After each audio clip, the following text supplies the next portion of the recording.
Alam mo ba?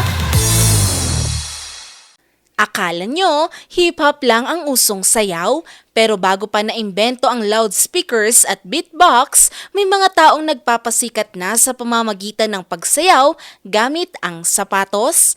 At dito nagsimula ang tap dance, isang uri ng sayaw na parang may sariling drum set pero gamit ang paa. Ang tap dance ay isang anyo ng sayaw na gumagamit ng tunog ng tap shoes bilang percussion kung saan ang bawat hakbang, tapak at kaluskos ay bumubuo ng ritmo na kayang sumabay o kaya naman ay palitan ang musika.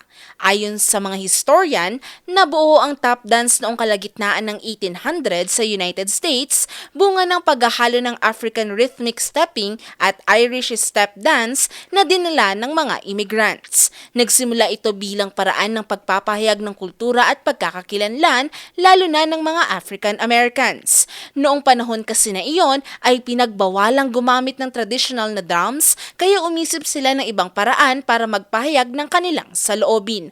At ang naisipan nila ay ang paggamit ng sapatos. Mas lalo itong naging popular sa mga African American.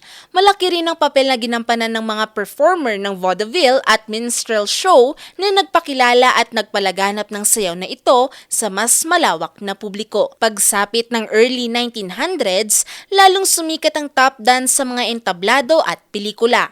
Sa tulong ng mga iconic na tap dancers na tulad ni Bill Robinson at Fred Astaire. At hanggang ngayon, patuloy pa rin pinag-aaralan at itinuturo ang tap dance sa mga dance school at universidad bilang bahagi ng performing arts and cultural studies.